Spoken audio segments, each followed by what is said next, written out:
Hello friends, आज इस video में हम पावर सिस्टम के इम्पॉर्टेंट 25 एमसीक्यूज़ को करेंगे, जो कि वेरियस एग्जाम्स जैसे कि गेट, ईएससी, स्टेट लेवल के एग्ज़ाम, सेंट्रल गवर्नमेंट के एग्ज़ाम, जेई, एई, ट्रांसकॉम, डिस्कॉम और भी पीएसयूज़ के एग्ज़ाम जैसे कि बार, डीआरडीओ, ये सब सारे एग्जाम्स में बहुत ही इंपॉर्टेंट होंगे। तो चलिए वीडियो को शुरू करते हैं।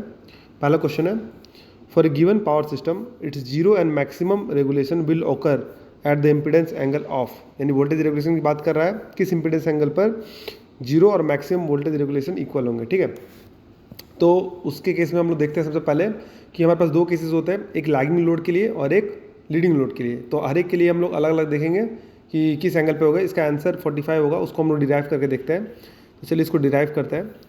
देखिए, अगर हम लोग परसेंटेज वोल्टेज रेगुलेशन की बात करें ट्रांसमिशन लाइन में, तो वो होता है I into R into cos phi are.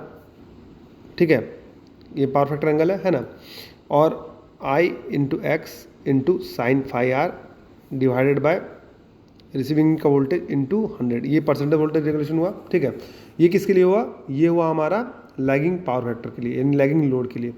अगर परसेंटेज वोल्टेज रेगुलेशन देखें लीडिंग लोड के लिए, तो वो हो जाएगा I R into cos phi R minus, इसी केस में माइनस होगा I into X into sign phi R divided by V R into 100। तो देखिए दो केसेस है इसमें दोस्तों। ये जो लीडिंग लोड होगा, तो आपको नेगेटिव साइन क्या डिनोट करता है कि जो हमारा जीरो वोल्टेज रेगुलेशन होगा वो इसी केस में होगा, और मैक्सिमम वोल्टेज रेगुलेशन होगा वो लैगिंग के केस में होगा। ठीक है, तो एक ही करके हम लोग इंडिविजुअली निकालते हैं। ठीक है, तो देखिए लीडिंग के केस में हम लोग क्या होंगे, जीरो वोल्टेज रेगुलेशन लेंगे। ठीक है, तो इसका मतलब है क्या कि I R into cos phi R minus I into X into sign phi R is equal to zero होना चाहिए। ठीक है, तो इसे केस में यानी क्या हो जाएगा, R into cos phi R is equal to X into sign phi R. ठीक, अब आर बाई एक्स जो होगा वो क्या हो जाएगा, 10 फाई आर। ठीक है, अभी देखिए आर बाई एक्स क्या है दोस्तों। अगर एक ट्रांसमिशन लाइन में हम लोग रेजिस्टेंस और एक इंडक्टेंस का वैल्यू लेते हैं आर और एक्स, तो हमारा जो इंपीडेंस ट्रायंगल बनता है वो कुछ इस तरह से बनता है, आर यहाँ होता है, एक्स यहाँ होता है, और इसका जेड है, where Z is equal to क्या होगा, R plus J into X. ठीक, एक ट्रांसमिशन लाइन में ये एंगल हो गया आपका इंपीडेंस एंगल थीटा। तो आर बाई एक्स इसमें होगा, तो वो क्या होगा, कॉट थीटा। ठीक है, कॉट थीटा, क्योंकि एक्स बाई आर होगा टेन थीटा, तो आर बाई एक्स होगा cot theta is equal to 10 phi R. ठीक है, इस इक्वेशन से निकला यहाँ पर। अच्छा, अब देखिए कॉट थीटा को हम लोग क्या लिख सकते हैं, 10 पाई बाई 2 या फिर 1090 minus theta is equal to 10 phi R. इसका मतलब है क्या कि 90 is equal to theta plus phi R. ये इक्वेशन निकला हमारा जीरो वोल्टेज रेगुलेशन में। अब मैक्सिमम वोल्टेज रेगुलेशन केस में हम लोग देखते हैं, मैक्सिमम वोल्टेज रेगुलेशन केस में क्या होगा, हमारा I R into cos phi R plus I into XL X into sign phi R divided by V R. इसका जो डिफ्रेंशिएशन होगा, ठीक है, इसका जो डिफ्रेंशिएशन होगा वो किसी केस में, वो जेड के रिस्पेक्ट में। या फिर एक काम करते हैं हम लोग, इसका डिफ्रेंशिएट नहीं करते, इसको और एक मेथड से सॉल्व करते हैं। ठीक है, देखिए हमारा ये जो quantity voltage regulation lagging power factor case में वो क्या होगा, I into R into cos phi R plus I into X into sign phi R divided by V R. अब हम लोग क्या करते हैं कि z से मल्टीप्लाई करते हैं और इस क्वांटिटी को z से डिवाइड करते हैं। ठीक है, उसका क्या सिग्निफिकेंस है मैं आपको बताऊंगा। ठीक है, तो इसका मतलब z into I divided by V R is equal to R by Z. अगर हमने ट्राइंगल देखा था पहले भी दोस्तों, तो ये थीटा है, ये आर है, एक्स है, ये जेड है। तो इसका मतलब है क्या कि आर बाई जेड होगा हमारा cos of theta into cos phi R plus ये हमारा एक्स बाई जेड, इसी केस में होगा sin theta into sign phi R. ठीक है, डिवाइडेड बाई वी आर, ये आया हमारा वैल्यू।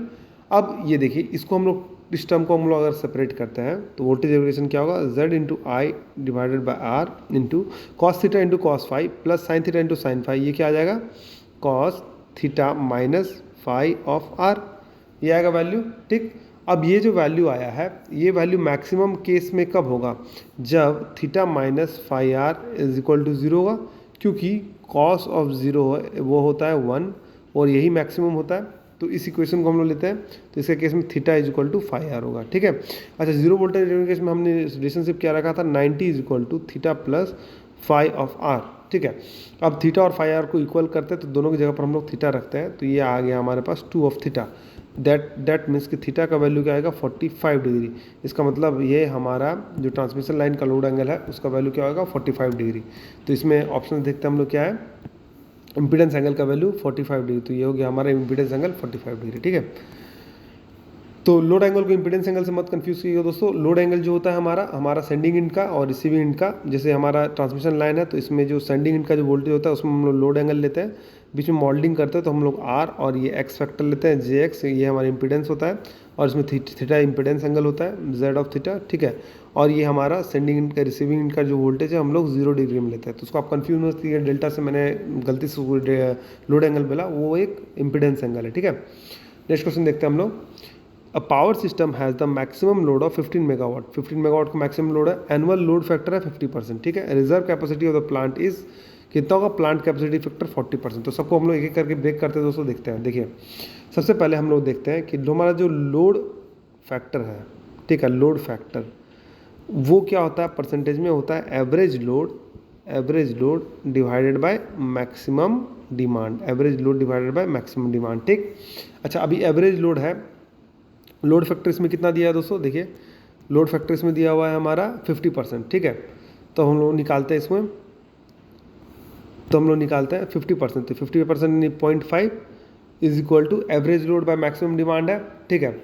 तो इसके हिसाब से हम लोग निकालते हैं एवरेज लोड, तो हमें निकालना है बाय मैक्सिमम डिमांड, वो कितना है 15 मेगावाट। तो इसका मतलब है कि एवरेज जो लोड है हमारा, एवरेज लोड उसका वैल्यू क्या आएगा 0.5 इंटू 15, यानी कि होगा हमारा 7.5 मेगावाट। चलिए एवरेज लोड है 7.5 मेगावाट, ठीक। अभी देखिए उसके बाद क्या है हमारे पास, जो प्लांट कैपेसिटी फैक्टर है वो है हमारा average load divided by plant capacity, यानी प्लांट कैपेसिटी मतलब कि मैक्सिमम कितना पावर प्रोड्यूस किया जा सकता है उसको हम लोग प्लांट कैपेसिटी बोलते हैं, ठीक।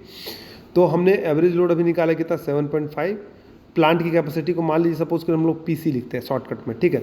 तो ये हमारा हो गया प्लांट कैपेसिटी फैक्टर, ठीक है।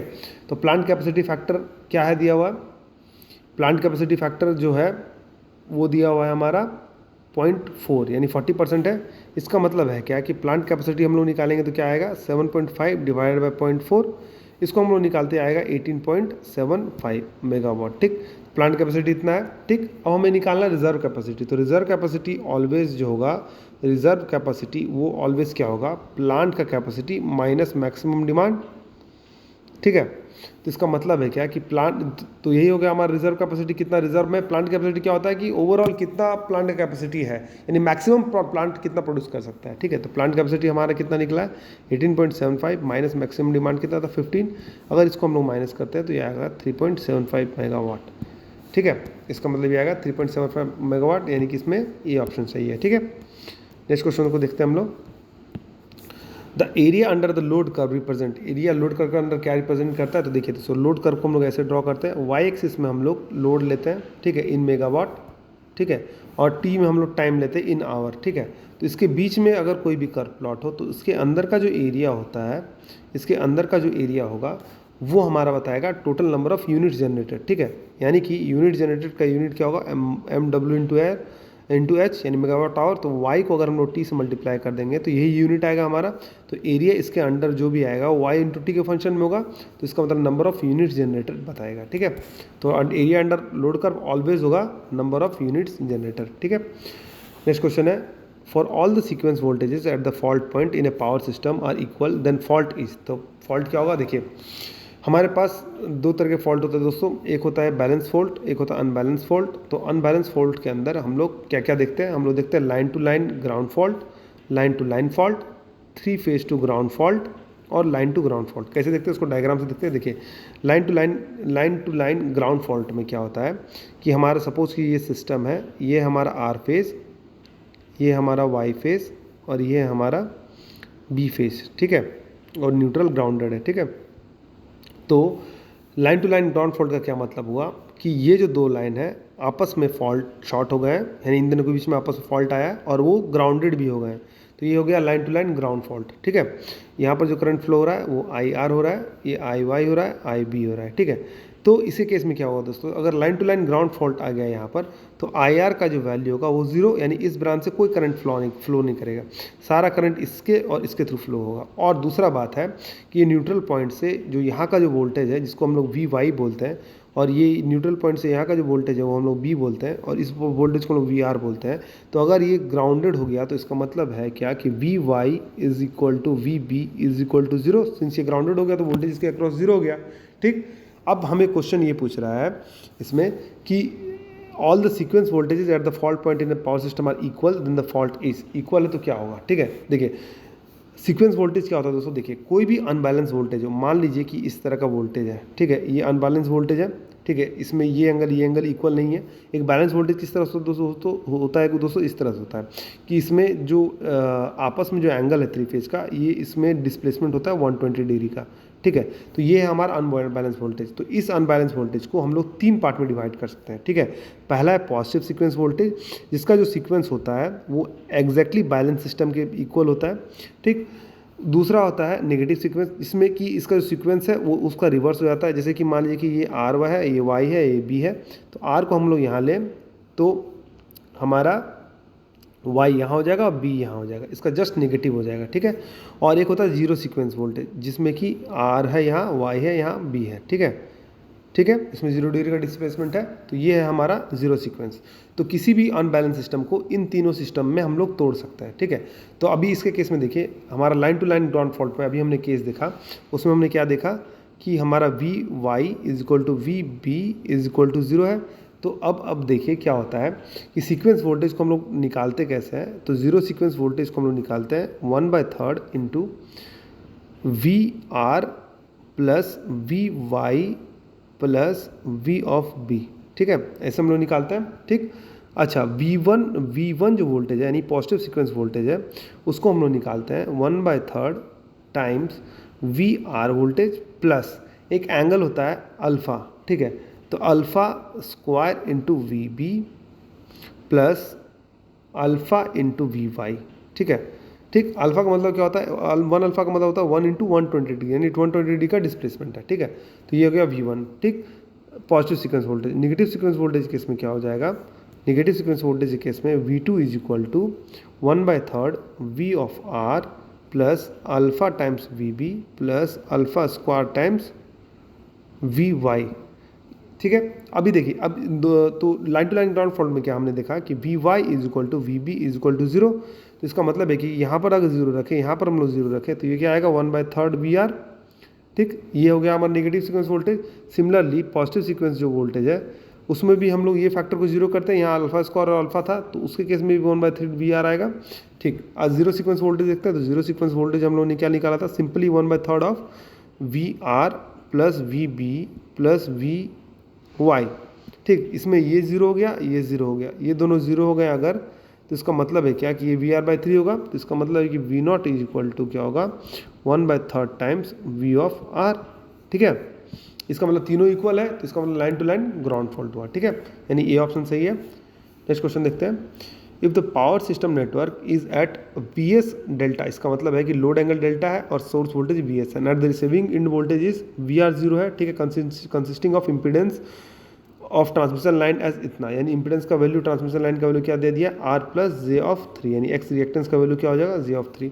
For the maximum power transfer to the load the most appropriate value of resistance R का अप्रोप्रिएट वैल्यू क्या होना चाहिए। तो देखिए दोस्तों, रिसीविंग एंड पे जो वोल्टेज ट्रांसमिट होता है उसका जो फॉर्मूला होता है, अगर आप एक ट्रांसमिशन लाइन को ले जिसमें कि VS डेल्टा लोड एंगल है, R रेजिस्टेंस है, X रिएक्टेंस है, ठीक है, थीटा इम्पीडेंस एंगल है, ठीक है, और ये हमारा VR रिसीविंग इन वोल्टेज है एट 0 डिग्री रेफरेंस हम लोग लेते हैं।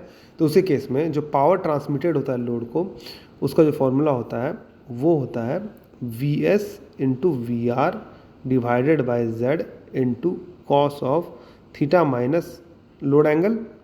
ठीक है, थीटा कहाँ है, इम्पीडेंस एंगल है, V square VR square divided by Z into cos of theta, ये होता है ट्रांसमिटेड पावर। ठीक है, अब हमको किस वैल्यू ऑफ इम्पीडेंस पर मैक्सिमम पावर ट्रांसफ़र हो, किस वैल्यू ऑफ रिएक्टेंस पे बेसिकली, तो वो हमें निकालना है। तो इसका मतलब है क्या कि dP/dx अगर हम लोग निकालें किस वैल्यू पे वो 0 आएगा, तो वो बताएगा। तो इसको अगर हम डिफ्रेंशिएट करें x के टर्म में, तो हमें जो एक्सप्रेशन आता है फाइनली वो आता है x is equal to √3 into R. ये कॉम्प्लेक्स टर्म है जिसको मैं सिंप्लीफाई कर दे रहा हूँ, तो आप इसे याद रखिएगा कि किसी भी ट्रांसमिशन लाइन में अगर x रिएक्टेंस है, r resistance of the transmission line है, तो मैक्सिमम पावर ट्रांसफर होने के लिए सोर्स और रिसीविंग एंड पे ये रिलेशनशिप होता है, ठीक है। तो अब ये रिलेशनशिप है, तो अभी हमारा देखिए x का वैल्यू कितना दिया है, 3 is equal to √3 into R. Therefore जो r का वैल्यू है उसका वैल्यू क्या आएगा, √3, क्या आएगा, √3। इसका मतलब है क्या कि रेजिस्टेंस का वैल्यू क्या होना चाहिए, 1.732 ओम, ठीक है। नेक्स्ट क्वेश्चन देखते हैं। Which of the following is not a requirement for site selection of hydro electric power plant. Site selection क्या रिक्वायरमेंट नहीं होना चाहिए, तो लार्ज कैचमेंट एरिया होना चाहिए। बिल्कुल, लार्ज कैचमेंट एरिया होने से क्या होगा, अगर हम उसमें डैम बनाए, लार्ज कैचमेंट एरिया होने से ज़्यादा वाटर स्टोर होगा, तो हमारे पास ज़्यादा पोटेंशियल एनर्जी इसमें होगी, तो और ज़्यादा तेज़ी से हम लोग टर्बाइन को घुमा पाएंगे अगर उसको रिलीज़ करें तो हमारा लार्ज कैचमेंट एरिया होना चाहिए। रॉकी लैंड होना चाहिए, बिल्कुल, उससे क्या होगा, ग्रेडियंट हमें मिलेगा, बिल्कुल सही है। अवेलेबिलिटी ऑफ वाटर बिल्कुल होना चाहिए। और सेडिमेंटेशन देखिए अगर है भी तो उसको दूर करने के लिए हम लोग जैसे पावर प्लांट में क्या करते हैं, हम लोग बीच में एक इस तरह से स्पिलवे बनाते हैं, ठीक है, ठीक। उसके बाद हम लोग फिर डैम बनाते हैं, तो सारा सेडिमेंट यहाँ डिपॉजिट होता है और वाटर जो है इस डैम के रिजर्वायर में इस तरह से रहता है, ठीक है। तो ये रिजर्वायर का बेस लेवल है, तो यहाँ पर हम लोग इस तरह से एक गॉर्ज बनाते हैं जिसमें सारा सेडिमेंट आके डिपॉजिट होता है, और फिर यहाँ पर पेन स्टॉक के थ्रू हम लोग टर्बाइन को रोटेट करके पावर प्रोड्यूस करते हैं, ठीक है। तो इसका मतलब है क्या कि इस तरह से हम लोग बना के अब सेडिमेंटेशन की प्रॉब्लम को दूर कर सकते हैं, तो ये रिक्वायरमेंट नहीं है सेडिमेंटेशन का, ठीक है। नेक्स्ट क्वेश्चन देखते हैं। Which of the following is not an advantage of hydro electric power plant. तो नो फ्यूल रिक्वायरमेंट, ये इसका एडवांटेज है बिल्कुल, क्योंकि वाटर हमारे में अबेंडमेंट में है, तो वो हमारा फ्यूल है। लो रनिंग कॉस्ट बिल्कुल सही एडवांटेज है, क्योंकि इसमें कोई फ्यूल लगता नहीं, तो लो रनिंग कॉस्ट है। जबकि थर्मल पावर प्लांट में बेसिकली 60% जो है हमारा रॉ मटेरियल कॉस्ट लगता है, तो लो रनिंग कॉस्ट है। नो स्टैंड बाय लॉसेस, बिल्कुल सही बात है, स्टैंड बाय लॉसेस नहीं होते हैं, ठीक है, क्योंकि हम लोग कुछ कंबल्शन नहीं करते, उसमें हीट एक्सचेंज कुछ नहीं होता है, हम लोग नेचुरल वाटर की ग्रेविटी से हम लोग पावर प्रोड्यूस करते हैं। कंटिन्यूस पावर सोर्स ये नहीं है, क्योंकि ये एक पीक लोड प्लांट है, तो कंटिन्यूस पावर सोर्स नहीं होता है। क्यों, क्या होता है कि कभी कभी रिवर में वाटर ज़्यादा होने से हमारा पावर ज़्यादा प्रोड्यूस होता है, कभी कभी क्या होता है कि जो बहुत सारे रिवर पेरेनियल रिवर्स होते हैं, कंटिन्यूस उसमें वाटर फ्लो नहीं होता है, तो उसी केस में उसमें जो पावर प्रोड्यूस होता है उसमें वो कम होता है, तो एक कंटिन्यूस पावर सोर्स नहीं होता, तो यही इसका एक डिसएडवांटेज है, ठीक है। नेक्स्ट क्वेश्चन देखते हैं। Which of the following element of hydroelectric power plant prevents the penstock from water hammer phenomena? Water hammer phenomena क्या होता है दोस्तों, देखिए होता क्या है हमारा क्या होता है कि हमारा रिजर्वायर से जैसे वाटर निकलता है पेन स्टॉक पे, जैसे उसका डायग्राम कैसे आप देख सकते हैं, ये है हमारा रिजर्वायर हाइड्रो पावर प्लांट का, यहाँ से वाटर निकला, ये पेन स्टॉक में फ्लो करता है, इसको हम लोग बोलते हैं पेन स्टॉक, ठीक है। हम उसके बाद ये जाता है वाल्व में, फिर जाता है ये टरबाइन में, और टरबाइन रोटेट होके हमें पावर प्रोड्यूस करता है, ठीक है। जनरेटर के थ्रू कनेक्टेड रहता है और पावर प्रोड्यूस होता है उसका शाफ्ट, ठीक। अभी क्या होता है दोस्तों, देखिए जब मान लीजिए कि हमारा इसमें पावर का डिमांड कम हो गया, तो ये वाल्व क्लोज होता है कि भैया अब वाटर ज़्यादा उस पर सेंड मत करो, जिससे कि टरबाइन का मूवमेंट रुक जाता है और ये वाल्व क्लोज हो जाता है, ठीक है, ताकि इसमें पावर प्रोड्यूस जीरो हो जाए। वाल्व रुकने से क्या होता है दोस्तों कि ऊपर से एक ग्रेविटी के चलते जब बहुत लंबा हमारे पास हेड बहुत ज़्यादा होता है, यहाँ से यहाँ तक इसके बेस की जो हाइट होता है उसको हम लोग हेड बोलते हैं, वाटर हेड। तो जब हेड बहुत ज़्यादा होता है तो वाटर जो फ्लो होता है वो इस वाल्व तक आता है, वाल्व तक आने से क्या होता है, एक इमेंस बैक प्रेशर क्रिएट होता है, तो वो इसके जो पेनस्टॉक के जो वॉल्स हैं उस पर बहुत ज़्यादा प्रेशर क्रिएट करता है। सपोज कि सडनली कोई वाटर आ रहा, अगर आप इसको रोक दें तो इसके वॉल्स पे बहुत ज़्यादा प्रेशर होता है, वॉल्स पे प्रेशर होने से इसको एज अ हैमर की तरह इसको स्ट्राइक करते हैं, उसको हम लोग वाटर हैमरिंग फिनोमेना बोलते हैं। तो इसको रोकने के लिए हम लोग क्या करते हैं, एक सर्ज टैंक लगाते हैं। उसमें क्या होता है दोस्तों कि जब जो कि बहुत नियर होता है वाल्व का, जब क्या होता है कि वाटर यहाँ पर आया, इमेंस प्रेशर क्रिएट हुआ, जब ये वाटर बाद में बैक फीडिंग होने लगा तो ये जो टैंक होता है ये ओपन रहता है, वो वाटर यहाँ पर स्टोर हो जाता है और इसके वाल्स पे जो प्रेशर है वो नहीं आता है, ठीक है। सिमिलरली क्या होता है, जब हम लोग इस वाल्व को ओपन करते हैं तो सडनली इस पर प्रेशर ना आ जाए, तो ये पहले रिलीज करता है वाटर और इसके प्रेशर को वो कम करता है, ठीक है।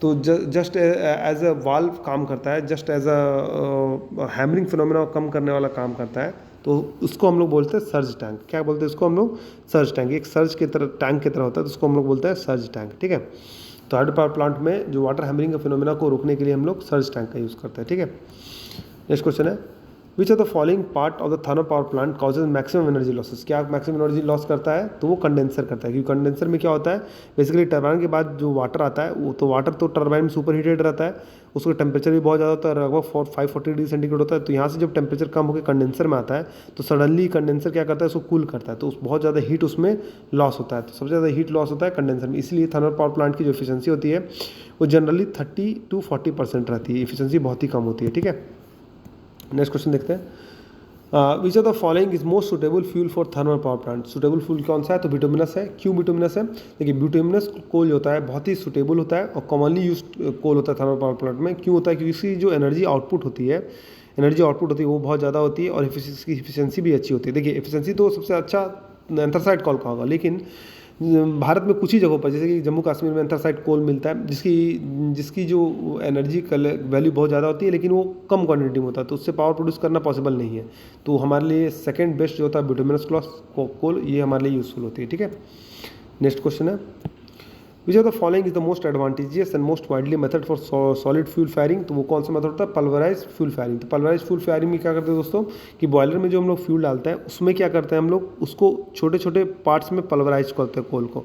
उससे क्या होता है कि कोल का जो सरफेस एरिया है वो बढ़ जाता है, सरफेस एरिया बढ़ने से क्या होता है इसकी जो कंबशन की जो एफिशिएंसी है वो बढ़ जाती है और बॉयलर की एफिशिएंसी बढ़ जाती है। बॉयलर की एफिशिएंसी बढ़ने से थर्मल पावर प्लांट की एफिशिएंसी बढ़ जाती है। ठीक है, तो पल्वराइज फ्यूल फायरिंग होती है। ठीक है, नेक्स्ट क्वेश्चन है विच of the following is an essential requirement for peak load plant. तो हमारे पास दो लोड प्लांट होते हैं दोस्तों, एक होते हैं बेस लोड प्लांट और एक होता है पीक लोड प्लांट। तो जो बेस लोड प्लांट है जनरली थर्मल पावर प्लांट है, न्यूक्लियर पावर प्लांट है, ये सब सारे बेस लोड प्लांट है जो रेगुलर वे में पावर प्रोड्यूस करती है। ठीक है, उसमें ज़्यादा लोड का वेरिएशन नहीं होता, उसको हम लोग पीक लोड प्लांट बोलते हैं, बेस लोड प्लांट बोलते हैं। पीक लोड प्लांट किसे बोलते हैं, इसमें कि पावर का वेरिएशन बहुत ज़्यादा होता है, उसको हम लोग पीक लोड प्लांट बोलते हैं। जैसे कि हमारा हाइड्रो पावर प्लांट हो गया, ठीक है, तो ये पीक लोड प्लांट हुआ। तो इसमें क्या होता है, पीक लोड प्लांट में रिक्वायरमेंट क्या है कि जो इसकी जो एबिलिटी है स्टार्ट होने की वो बहुत क्विक होनी चाहिए। अगर वो क्विकली स्टार्ट हो जा रहा है तो क्विकली क्यों स्टार्ट हो गया, मान लीजिए सडनली बेस लोड प्लांट में लोड कम हो गया तो उसके लोड को हम लोग को कम नहीं करना। उसमें क्या बहुत सारी फिनोमेना होती है, हंटिंग होती है, सिंक्रोनस मशीन होता है उसमें हंटिंग की प्रॉब्लम होती है, लोड सडनली चेंज होता है, फ्रीक्वेंसी चेंज होता है, तो ये हमारे लिए अनडिजायरेबल होता है। सिंक्रोनाइजेशन से आउट भी चला जा सकता है, बहुत सारे केसेस में ऐसा होता है। तो इसका जो पावर है हमको कॉन्स्टेंट मेंटेन करना है, तो पीक लोड प्लांट से ये कनेक्टेड होता है। ठीक है, तो अभी क्या होता है कि जब रिक्वायरमेंट है बेस लोड प्लांट का तब पीक लोड प्लांट उसको तुरंत स्टार्ट करके पावर दे सके या उससे तुरंत पावर ड्रॉ कर सके, ये इसकी रिक्वायरमेंट होती है। तो कैपेबिलिटी उसकी क्विक स्टार्टिंग की होनी चाहिए। ठीक है, नेक्स्ट क्वेश्चन है विच of the following pollutant causes acid rain. Acid rain में क्या होता है दोस्तों कि जो SO2 के जो मॉलिक्यूल्स होते हैं वो जाके जो वाटर में कंडेंसेशन होता है उसके मॉलिक्यूल्स में चिपक जाता है जाके, और फिर जब वो रेन होता है तो फिर वो नीचे आता है। वो क्या कहते हैं, स्किन में जो हमारे इरिटेशन होता है वो प्रोड्यूस करते हैं, साथ ही साथ हमारे विजन में भी वो रिकॉर्ड डालते हैं। तो पॉल्यूटेंट एसिड रेन काउज करने वाले कौन सा पॉल्यूटेंट है, SO2 है। ठीक है, नेक्स्ट क्वेश्चन देखते हैं which of the following transmission line can be consider as short transmission line. तो क्या है, 80 किलोमीटर, जो 80 किलोमीटर का जो रेंज है उसको शॉर्ट ट्रांसमिशन लाइन बोलते हैं। ठीक है, देखिए दोस्तों ये है 0 to 80 किलोमीटर, ये हो गया शॉर्ट ट्रांसमिशन लाइन, मैं शॉर्ट में लिखता हूँ। 80 से 200 हो गया हमारा मीडियम ट्रांसमिशन लाइन। ठीक है, और हमारा 200 से अबव हो गया हमारा लॉन्ग ट्रांसमिशन लाइन। ठीक है, तो ये क्राइटेरिया आप याद रखिएगा। नेक्स्ट क्वेश्चन देखते हैं which of the following is correct operating voltage range for the short transmission line. Correct operating voltage range कौन सा होता है, तो वो होता है हमारा less than 20 kV short transmission line के लिए। ठीक है, लॉन्ग ट्रांसमिशन लाइन के लिए जनरली क्या होता है दोस्तों, 220 kV होता है। ठीक है, या उससे भी अधिक। अभी तो HVDC आया तो 765 kV से भी हम लोग ट्रांसमिट करते हैं। ठीक है, तो इसको हम लोग एक्स्ट्रा वोल्टेज लाइन करते हैं। ठीक है, नेक्स्ट क्वेश्चन है what is the line to earth capacitance value of the short transmission line. तो वो नेग्लिजिबल होता है। क्यों नेग्लिजिबल होता है दोस्तों, देखिए क्या होता है कि स्मॉलर डिस्टेंस होने के चलते और लोअर लाइन वोल्टेज होने के चलते, क्योंकि बेसिकली जो हमारा कैपेसिटेंस इफेक्ट है वो लाइन वोल्टेज पे काम करेगा। तो सिंस ये शॉर्ट ट्रांसमिशन लाइन है तो लाइन वोल्टेज का जो वैल्यू होता है वो काफ़ी कम होता है। ठीक है, तो उससे क्या होता है हमारा जो कैपेसिटेंस इफेक्ट होता है वो भी कम हो जाता है। ठीक है, तो इसमें कैपेसिटेंस इफेक्ट क्या होता है, नेग्लिजिबल होता है। ठीक है, यही लॉन्ग ट्रांसमिशन लाइन में कैपेसिटेंस इफेक्ट बहुत ही ज़्यादा होता है। ठीक है, नेक्स्ट क्वेश्चन है the performance of short transmission line depends on which of the following. Short transmission line का परफॉर्मेंस किस पर डिपेंड करता है, तो इंडक्टेंस एंड कैपेसिटेंस पर डिपेंड करता है? नहीं, बिल्कुल नहीं, रेजिस्टेंस एंड इंडक्टेंस पर डिपेंड करता है। क्यों डिपेंड करता है? क्योंकि मैंने आपको बताया प्रीवियस क्वेश्चन में, जो कैपेसिटिव इफेक्ट होता है वो लगभग जीरो होता है, क्योंकि शॉर्ट ट्रांसमिशन लाइन में हमारा जो वोल्टेज ट्रांसमिशन का होता है वो कम होता है। तो इसका मतलब है कि कैपेसिटेंस इफेक्ट कम होता है, तो इसका मतलब रेजिस्टेंस एंड इंडक्टेंस होगा। ठीक है, नेक्स्ट क्वेश्चन देखते हैं। In which transmission line Ferranti effect takes place? Ferranti effect इस पर काम करता है तो लॉन्ग ट्रांसमिशन। फेरांटी इफेक्ट होता है क्या दोस्तों? देखिए, जनरली जब सिस्टम हम लोग ट्रांसमिशन लाइन देखते हैं तो उसकी जो मॉडलिंग करते हैं तो उसमें क्या होता है, बीच बीच में कैपेसिटेंस से इफेक्ट डालते हैं हम लोग लॉन्ग ट्रांसमिशन लाइन के केस में। ठीक है, तो होता है क्या दोस्तों, देखिए, जो भी हम लोग सेंडिंग इन वोल्टेज डालेंगे वो ऑलवेज रिसीविंग इन वोल्टेज से ज़्यादा होगा। क्यों? क्योंकि ट्रांसमिशन लाइन में लॉसेस भी होंगे, I²R लॉसेस होंगे, स्किन लॉसेस होंगे। तो इसका मतलब है क्या कि VS जो हमारा सेंडिंग इन वोल्टेज है ऑलवेज रिसीविंग इन वोल्टेज से ज़्यादा होगा। लेकिन लॉन्ग ट्रांसमिशन लाइन में कैपेसिटेंस इफेक्ट के चलते जो होता है उसमें क्या फिनोमेना होता है कि अगर वो लाइटली लोडेड है, यानी कि उसका लोड बहुत कम है, बहुत सारे केसेस में लोड बहुत कम होता है, तो अगर ये लाइटली लोडेड है तो कैपेसिटेंस इफेक्ट के चलते जो हमारा रिसीविंग इंड का वोल्टेज है वो सेंडिंग इंड से ज़्यादा हो जाता है। ठीक है, ठीक, क्योंकि कैपेसिटेंस होने से क्या होता है, चार्जिंग करंट इसमें आता है, कैपेसिटेंस वोल्टेज आता है इसमें। तो इसका मतलब है क्या कि रिसीविंग इंड का वोल्टेज सेंडिंग इंड से ज़्यादा होता है। तो इस इफेक्ट को हम लोग बोलते हैं फेरांटी इफेक्ट। वो सिर्फ और सिर्फ लॉन्ग ट्रांसमिशन लाइन में केस में होता है।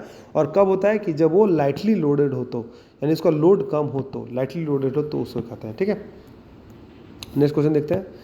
Series inductance and series resistance of a short transmission line are taken as.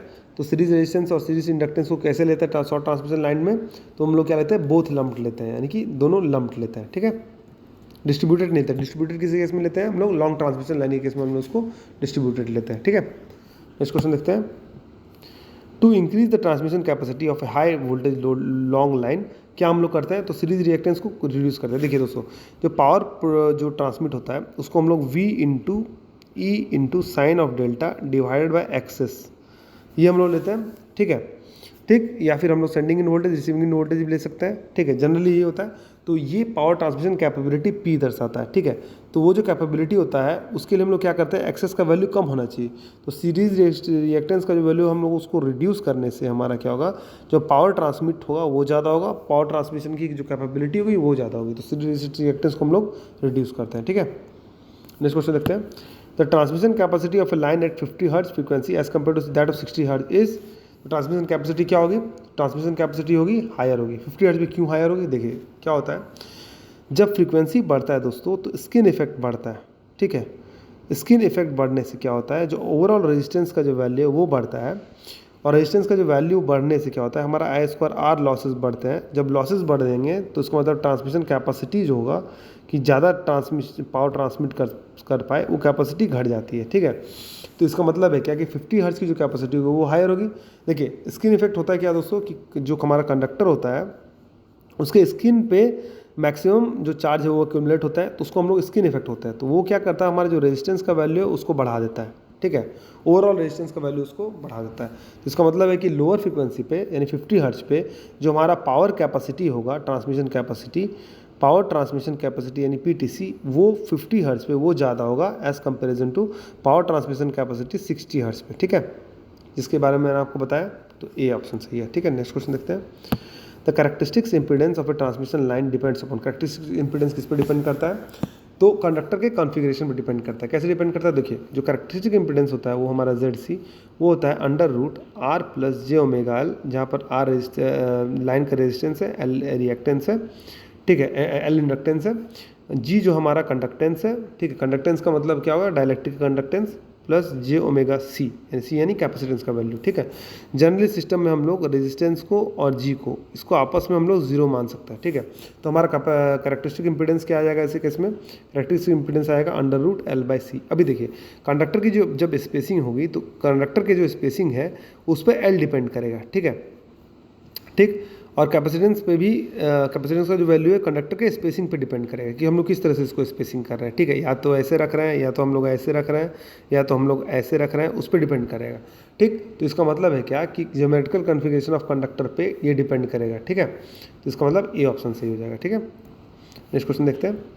What will happen when the characteristics impedance of a transmission line is equal to load impedance? देखिए अभी क्या होगा, all the given energy will be absorb by the load. तो load के terms में relationship देखते हैं। देखिए, अगर हम लोग कैरेक्टरिस्टिक इंपीडेंस को ZS माने, ZC माने और लोड इंपीडेंस को ZL माने, तो जो हमारा ट्रांसमिशन कॉफिशिएंट होगा, यानी कि जो पावर लोड को जा रहा है एग्जैक्टली, उसको हम लोग लिख सकते हैं ZL minus ZC divided by ZL plus ZC, यानी कि कितने फ्रैक्शन में जो हमारा पावर है वो लोड के द्वारा एब्जॉर्ब किया गया है। यहाँ पर क्या बोल रहा है कि कैरेक्टरिस्टिक्स इंपीडेंस ZC और ZL ये दोनों इक्वल है। अगर ये दोनों इक्वल है तो ये दोनों इक्वल होने से इसका वैल्यू 0 आएगा, माइनस करने से। इसका मतलब है कि कोई भी